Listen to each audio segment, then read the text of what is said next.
Hello, I'm Radek and this is my video Postage Stamps Hobby or Investment.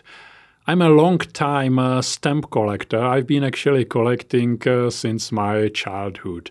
But during the time as I grew up and my hobby grew up, I found out that there are quite a big values also behind stamps. And nowadays I consider stamp collecting and philately, at least for me, as a very interesting alternative investment. I consider stamps as a really very interesting alternative asset. And I would like to show you and other people that this hobby is really not just about cheap stuff which some children are collecting at school or at home. It's really about valuable items, and I will also in my videos introduce you or present you some of the most famous owners of rare stamps. You will probably be quite surprised that postage stamps are considered as interesting investment for many people from banking sector, for many lawyers, for owners of really huge and big international companies. So let's go and let's have a look at some of my videos which you can find in my YouTube channel. So first stamp which I'll show you today is this huge rarity of British Guiana. It is the earliest usage recorded of a British colony postage stamp in America. It's 12-cent black on blue, type B, without initials, cut round. You can see almost everywhere nice margins around. It's appearing all clear of the circular frame line, a strong deep shade, affixed to large piece and tied by Demerara date stamp on 2nd August 1850, which is actually 1 month and 1 day after the cotton reels were issued. It was on the 1st of July 1850.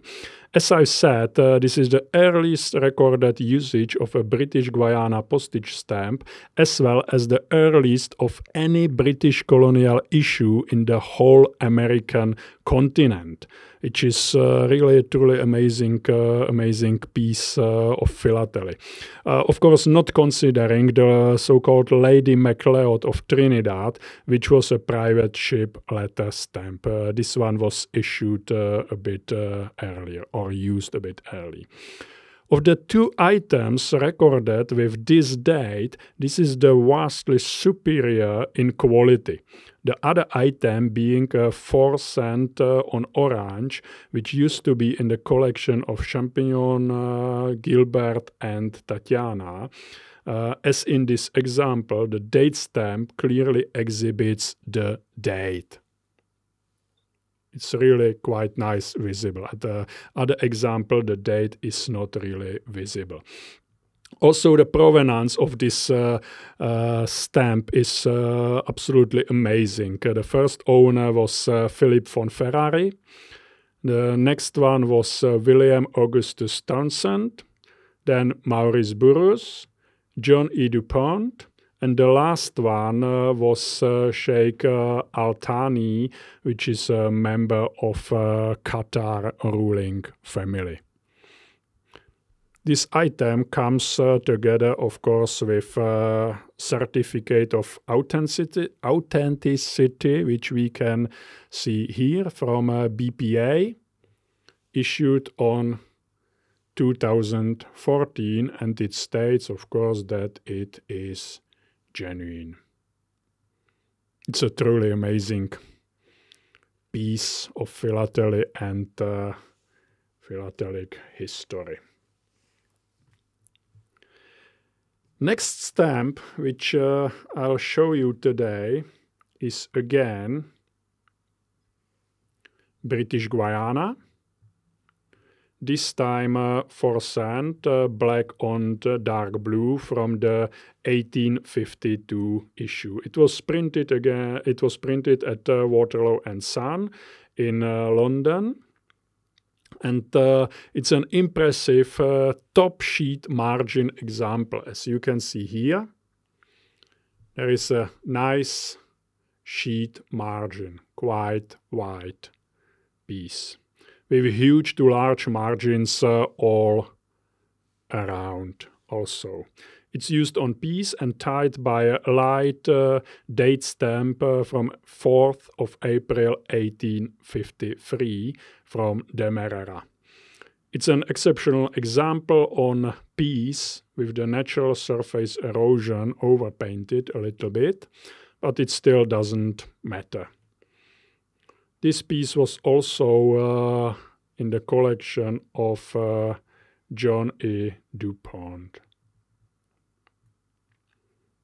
Wonderful item. Next one is again British Guiana. It's 1 cent black on rose paper, on colored. It's imperforated typeset stripe of 3 items. The central stamp, this one, is with number 1 instead of E, instead of I in the word British. It's probably not visible on the camera, but instead of letter I, there is number 1 used. And there is also a wrong ornament left from letter A. The left stamp has also number 1 in the word British. It's really a nice, fresh, and very desirable multiple in perfect condition of catalog value of almost 3,000 British pound. You won't find an example like this on the market. And the last stamp, which I want to show you today, is again this 4 cent stamp, which we have seen already, but this one is unused. So it's again from 1852 issue, Waterloo and Son, 4 cents black on the blue, unused, exhibiting an exceptional freshness with margins ranging from clear to large. And it is one of only 2 examples having only a minor imperfections for this issue. These 2 are being by far the finest of only 6 examples recorded of this stamp. So to put it a bit more clear, of this stamp, 4 cent on blue, there are 6 examples known. 4 of them are used, cancelled, and 2 of them are unused. This is one of those 2. And of all those 6 examples, this is the second best if we are talking about quality. This stamp was also part of the most famous collections. The first owner was again, who else? Mr. Baron Philip von Ferrari. The next one was Arthur Hint. The next one was it was in the collection of Dale Lichtenstein, and of course John DuPont. The item is signed Jakubek. I'm not sure if you can see it, but Mr. Jakubek is a very well-known philatelist who proved that the stamp is genuine. And what is more important is this stamp which is a private sign of Baron von Ferrari. All stamps which were in his collection are marked with this quatrefoil. It's truly amazing piece, isn't it?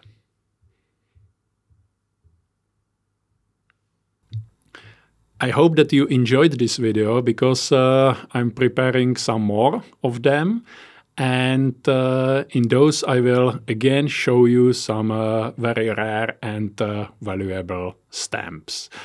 I would really appreciate if you liked this video to give me a like here on YouTube, and if possible please also follow me on my Facebook profile at investiční známky. It's in Czech, so I will write it down here for you, but you can be sure that some of my posts there are also in English. So thank you very much once again for your attention, and I'm looking forward to see you next time. Take care and bye-bye.